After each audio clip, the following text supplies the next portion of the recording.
Riley Gaines claiming to be a victim is incredibly dumb, but the right loves her anyway. To understand her appeal, we need to leave reality and enter the world of horror movies. I'll explain why. I'm Amanda Marcotte. Welcome to Standing Room Only. On paper, former swimmer Riley Gaines is a puzzling choice for MAGA spokesperson against trans rights. Riley's entire career as a professional victim is based on a single incident when she was a college swimmer. She was a senior at the University of Kentucky, and she tied for fifth with Lia Thomas of the University of Pennsylvania. Lia Thomas is a trans woman and was getting national attention for it. I first found out about who this man was in November. He's leading the nation, dominating, actually not just leading the nation, dominating the entire country of women. He wasn't even ranked in the top 3,000 among the men. Logically, Riley's story doesn't make a lot of sense. 4 other women outswam Lia. That shows that trans women do not actually have an unbeatable advantage. Nevertheless, Riley has milked this story for all it's worth. I only had to compete against him at one meet. I look up at the scoreboard, and almost impossibly enough, Joe, we had gone the exact same time. And so I kind of look at my teammates for reassurance, did we really just tie? And, all their jaws were on the floor. We tied, which is incredibly embarrassing for a 6'4" man. He couldn't even beat me. What a loser. We went the exact same time down to the 100th of a second.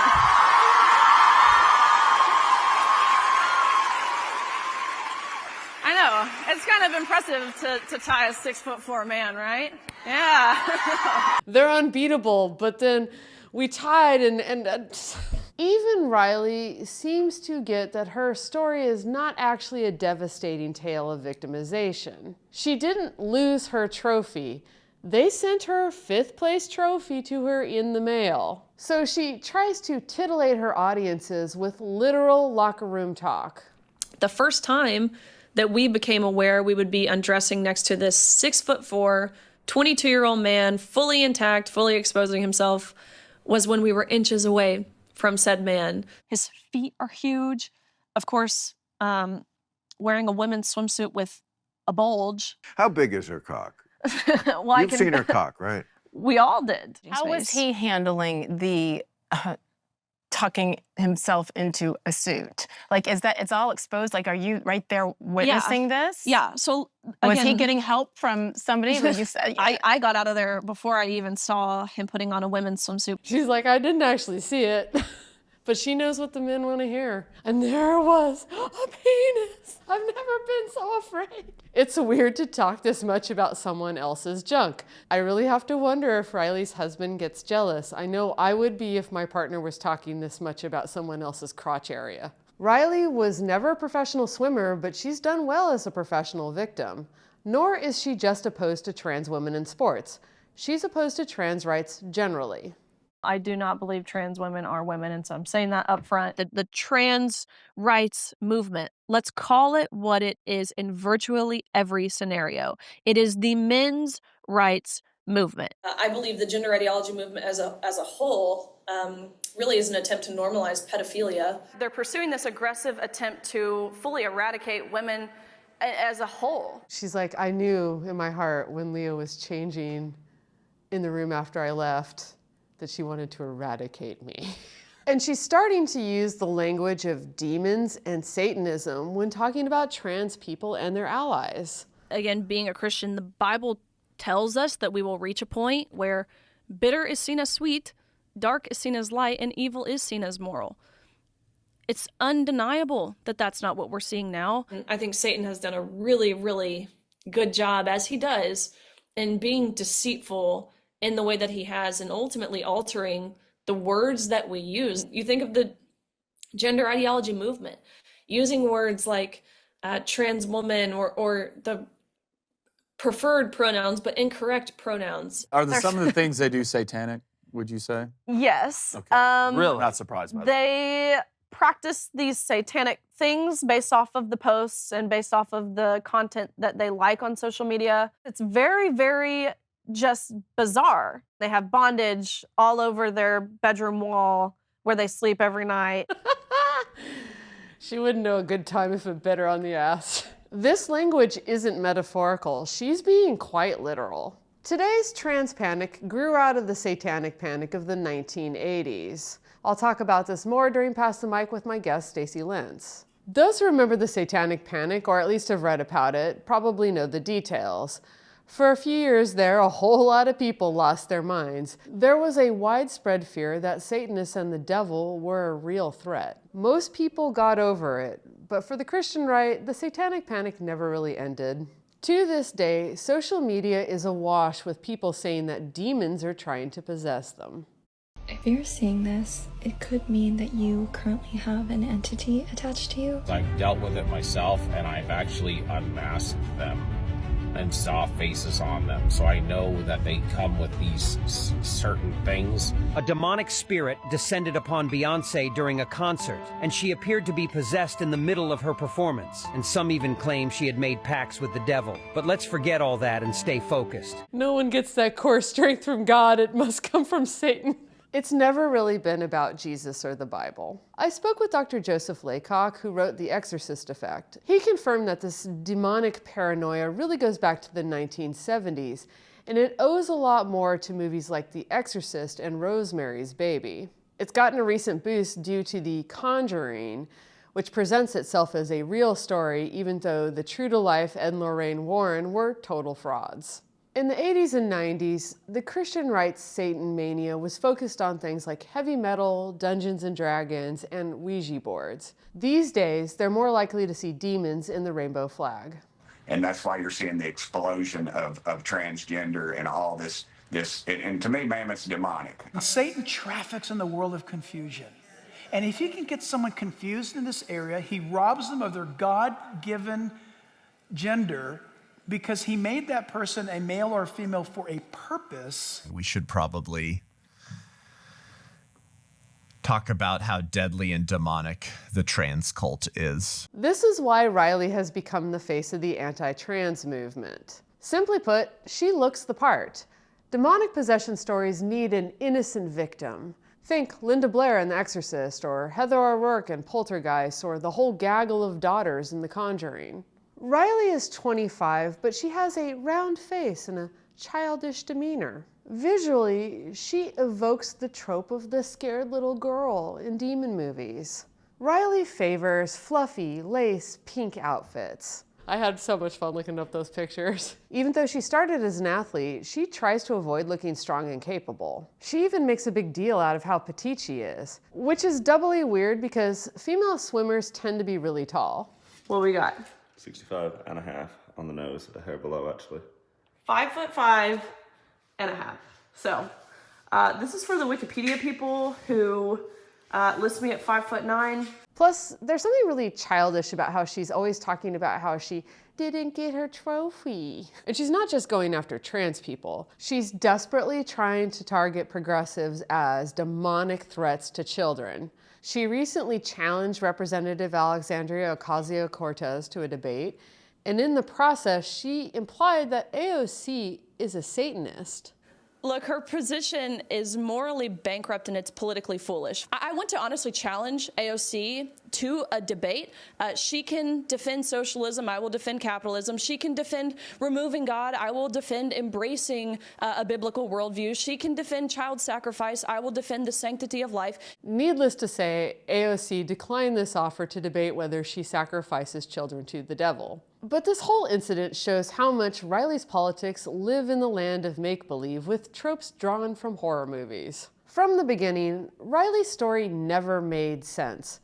Trans people have never taken anything from her. They have never hurt her. To this day, trans people are not a threat to her. Not in the real world. But Riley's supposed victimization doesn't need facts to back it up. As with most things MAGA, it's all paranoid fantasy. Riley cast herself in this role that's deeply embedded in the subconscious of the Christian right. Going a minute and 40-ish seconds, and not even 1/100th separated us. You can't tell me that's not divine intervention. Riley looks exactly like their image of a victim, and it makes it easier to cast trans people as the monsters. As far as the right is concerned, reality can be damned to hell. My guest today is Stacy Lentz. She is an LGBTQ rights activist, and she's also the co-owner of the Stonewall Inn. Thank you for coming to Standing Room Only, Stacy. Yeah, I'm so excited to be here. Thank you so much for having me. I'm excited to talk to you because Donald Trump, with the assistance of people like Riley Gaines, really made a lot of his campaign about opposing LGBTQ rights, but especially trans rights. Right. And unfortunately, one of the first things he did in office was remove references to trans people from the Stonewall National Monument. And I would like to hear your thoughts about this, right, and clear up some misconceptions people might have about this. Sure. Just to, kind of start at the beginning, the National Monument is not part of the Stonewall Inn itself. We are a private business. We are privately held, and there is no way on the face of the planet that we would ever erase trans folks from our website.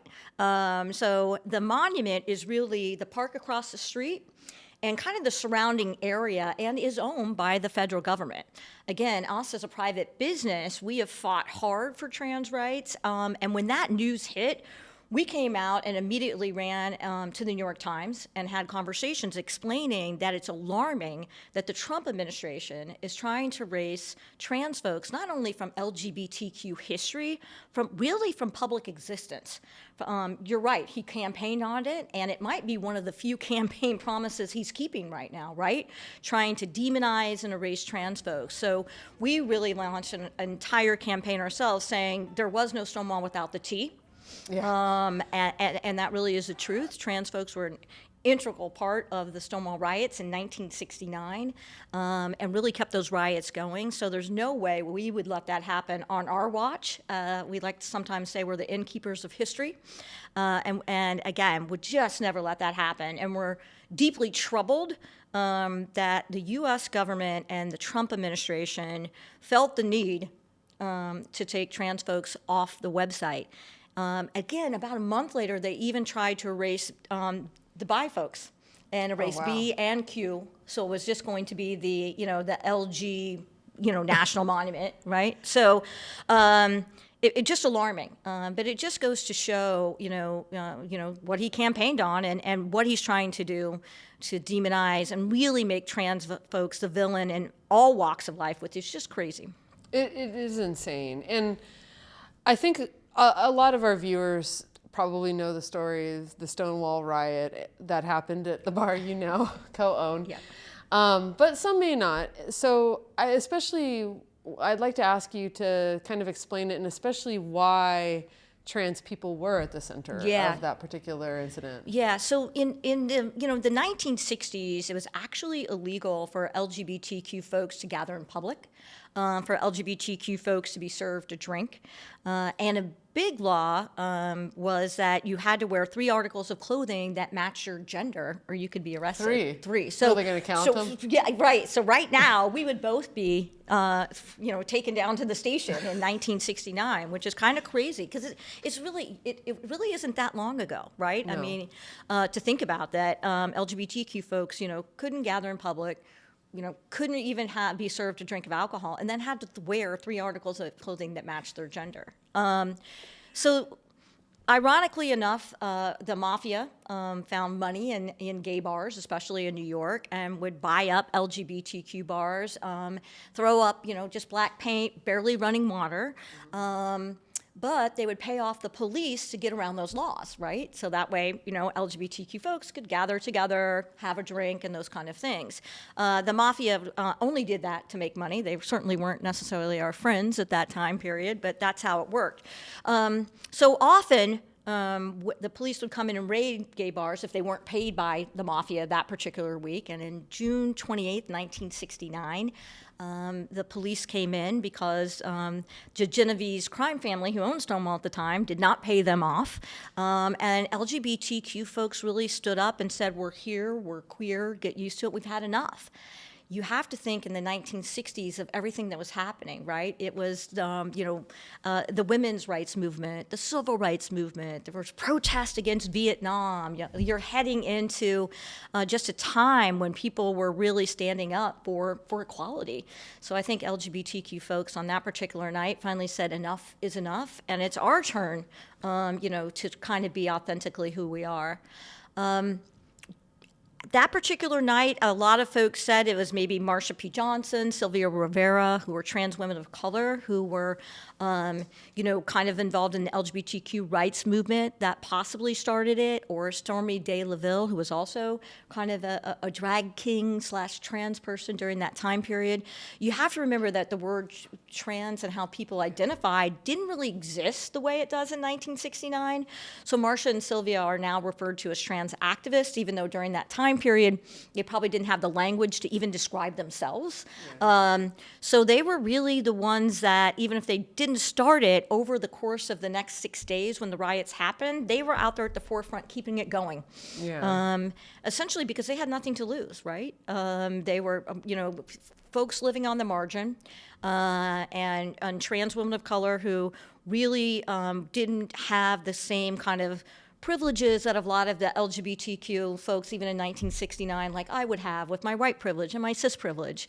So they kept that fight going. So we always say that we'll never know who started it, but they were certainly at the forefront. So speaking of, you don't just own this part of the Stonewall Inn. You are also the CEO of the Stonewall Gives Back Initiative. So please tell me about the Stonewall Gives Back Initiative. Yeah, so after buying the bar in 2006 and hosting thousands of other non-property... I do want to ask, did you buy it from the mafia? No. So funny enough, quickly, a back history on that. After the riots had closed a couple months later, over the years from 1969 to early 1990s, it became a Chinese restaurant. Oh, wow. It became a bagel shop. Oh, wow. I think even a shoe store. And then in the 1990s, it reopened as a gay bar called Jimmy's Corner. And then a year later in 1991, it became the Stonewall. Again. Oh, that's so cool. And so in 2006, my business partners and I, Tony DeCicco, Bill Morgan, and Kurt Kelly, purchased the bar and really wanted to put it back to its historical value, but also really use it as the vehicle to keep the LGBTQ rights movement that started right there on Christopher Street alive and kicking. So years later, after helping a lot of other nonprofits and charities, in 2017, we founded the Stonewall Gives Back Initiative. And we're really focused on creating safe spaces all over the globe and funding grassroots organizations that are keeping the Stonewall Inn legacy alive in 2025. And when you talk about safe spaces, tell me more about the Safe Spaces Initiative. Sure. and why it's so needed. Yeah, because again, even though the Stonewall Inn in 1969 was literally a hole in the wall and mafia owned, it was one of the few places where our community could gather. It was one of the few places that allowed same-sex dancing, all these kind of things. So we like to say Stonewall Inn was the original safe space. So it felt like a natural thing for us to pick up and help create more safe spaces. So we came up with a 10-step criteria to make sure that bars, businesses, venues, sporting events that say they're on the side of equality are actually on the side of equality. We really wanted to stop rainbow capitalism, stop rainbow washing. Even in 2025, there's still a lot of performative activism, right? Yeah. By businesses and corporations, especially. Sadly, a lot more are leaving us right now, and we need them all on our side. But again, times change. We came up with a 10-step criteria. A couple of the criteria are making sure you have a gender-neutral bathroom on premise, one somewhere. Making sure that you support the community 365, not just during Pride. Making sure that you have a code of conduct posted, not just for LGBTQ folks, but all marginalized community members. And then there's also a training piece that we designed to make sure that, most of your employees go through this training to make sure they're not misgendering somebody, right? Yeah. To make sure that if you walk in with your partner and you're holding hands, it's not a, oh my God moment, those kind of things. So it's been super successful so far, and we're launching a heat map on December 8th that will highlight all the businesses that have become certified safe spaces so far in 2025. And really quickly, some of those are the US Open, isn't it? Stonewall Inn Safe Space. Crypto.com Arena, where the Lakers play, believe it or not, is a Stonewall Inn Safe Space. So lots of different businesses as well out there. But it's just a way of making sure that we're creating places in the public sphere where our community feels like they can not just show up, but thrive in. Yeah, so it's not enough to just slap a rainbow That's flag exactly up right. in your window. Exactly right. And that was one of the things. You see this rainbow flag and you're like, oh, it's safe, it's friendly. No, right? So yeah, when you see our particular Stonewall Inn certification sticker, that means they've done the work, they've done the training, they're supporting their community. They also have to give money to an LGBTQ nonprofit, does not have to be us. So they're actually putting their money where their mouth is, and that's what we want. A lot of people were raising the alarm before Trump got reelected about rainbow washing, which is this like idea that like, yeah, you slap a rainbow sticker on something and try to get that money out of people, but that you aren't backing it up. And now we've seen like the situation with Target, for instance. They were selling all this Pride merch and they were trying to make money off that, and now they're like caving. And I guess I just want to hear your thoughts on how much that really influenced your ideas of how to pursue this. Yeah, absolutely. And I think when we initially started out on this, there was a lot more rainbow washing happening and rainbow capitalism. And to your point, now we're seeing a lot of folks doing away with DE&I. We're seeing, them really kind of weaponizing the word woke, right? And so a lot of corporations and businesses, sadly, are abandoning our community. Yeah. Which is... It was always an inch deep. Right. So it's very alarming, but I think it's also a moment of truth to say, okay, so that was performative. You actually weren't with us, right? If you're willing to cave that quickly, then you weren't on our side to begin with. So I still think our program really is showing, okay, yes, we're going to highlight the ones that are doing the right thing and sticking with us, but they've been doing it the whole time. Yeah. And they're really putting in the work. Again, not just, throwing up or supporting Pride, but you have to do the trainings, you have to do all this 10-step process. I think it really is kind of the canary in the coal mine, right? These businesses leaving us right now, I think we're going to see a lot more businesses. Target's just the beginning. There's so many companies doing away with their DE&I programs. I think you might have just seen that NBC got rid of NBC Out, NBC Black, NBC Asian. That's alarming when mainstream media is doing that as well. And again, we're seeing so many businesses and companies just, they say they're not on the side of politics, but now you're playing politics, right? Yeah. And I like to say, LGBTQ rights is actually not political. Who we love and how we identify has nothing to do with politics. It has everything to do with human rights, and everyone should be on the side of the human rights, whether you're blue, red, or all in for climate change and green. So that's a lot of heavy stuff, and I want to end with our mic drop question.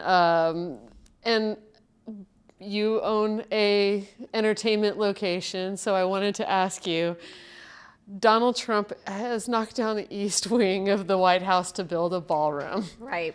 There's a lot of people saying the next Democratic president should knock it down, but I think we should think more creatively. Yeah. So I want to ask you, what would you turn the White House ballroom into? So that's a fun question, but I'm going to have a serious answer, believe it or not. I would say a food pantry. To always remember the 40 million people that are about ready to lose their SNAP benefits next week because of his administration, which kind of brings it full circle, because if you go on the website, he's trying to blame that on trans folks too. Really? How is he doing that? Look on the actual website and around SNAP benefits right now, you can do this, and he's saying the Democrats are causing the SNAP benefits to go away because of immigrants and gender ideology. It's right on there. So literally, he's blaming this shutdown and losing SNAP benefits on the Democrats, saying their policies around immigration and gender ideology. So again, demonizing trans folks, and still on it, which is just insanity. It's insanity. I mean, that's not far from what I said on Dean Obadala's show, which is I would turn it into a greenhouse and name it the Michelle Obama greenhouse. Oh, okay. I like that too. Still I like that too. Food. Yeah, but yeah, I think a giant food pantry as a living, breathing moment to this dark period in our history. That would be awesome. That would be awesome. So one more time, Stacy, tell the folks about the Stonewall Gives Back initiative. Yeah, so you can check out the Stonewall Gives Back initiative, our safe spaces programming at stonewallinitiative.org. And on Instagram and Facebook, we're at Stonewall Gives. We also have a really fun fundraising gala coming up that we call the Stonewall Inn Brick Awards, because it was always rumored there was a brick either thrown by Marsha or Sylvia or somebody. And again, we play into that myth. We don't actually think a brick was actually thrown at Stonewall, but we call it the Stonewall Inn Brick Awards, where we honor global activists. And it's a great way for us to raise funds for our nonprofit and other grassroots orgs, keeping the Stonewall Inn legacy alive all over the globe. Thank you so much, Stacy, for being on Standing Room Only. Thank you for having me. Don't forget to stick around for Encore. We have a great song recommendation that's really on brand this week for you. And don't forget to like and subscribe. It really helps us out. Hey folks, I'm coming to you from Latchkey. It's my partner's record store in Philadelphia. We're both exhausted. It's been a long day for the fall festival, but I'm still here to give you the Song of the Week recommendation. And the artist I want to recommend is no one less than Sylvester, the famous disco singer. We have his second album, his second disco album, because the reality is that Sylvester had a bit of a career before he became a disco singer. He lived in San Francisco in the 60s. He was part of the famous drag group called the Cockettes. He tried to be a rock singer, and then he discovered dance music, and that was his true love and his passion until he passed away in 1988. And he was somebody who was experimental on the cutting edge of things. He did disco when that was cool. His backup singers, as you can see on the back of this record, were the women that were in the Weather Girls. They had a big hit with It's Raining Men. I'm sure you've heard that one. But he went on to be a singer in this genre called high energy. It's not around anymore. It was kind of a transitional genre, like around the time that house and other post-disco genres were coming out. It's a super fun genre. I love it. I've collected so many high energy singles. They are, as the name implies, high energy. The song I want to recommend is Do You Wanna Funk? Probably his most famous song from that era, but he did other really fun ones with that producer, Patrick Cowley, including Manergy, which is just goofy and fun. Sylvester is an interesting person in general. He not only had this kind of insane career going from a drag performer into a club singer, but he also was known for being gender queer in a lot of ways before that was a thing. He often treated gender like it was a costume you could put on and off, and he did not see gender as a fixed thing, very fluid. And I think that's an inspiration for a lot of people that have similar views now. They have more language to speak about that now. But yeah, Sylvester, Do You Wanna Funk? It's literally one of my favorite songs of all time. Check it out. If you want more Standing Room Only episodes, please hit the subscribe button on YouTube. Standing Room Only started as a newsletter, and it's free to read. Click the link to subscribe. I love tips. These political battles are playing out in our local communities, your family, your school, your neighborhood. If you have a story, go ahead and drop me a line, leave it in comments, and don't forget to subscribe.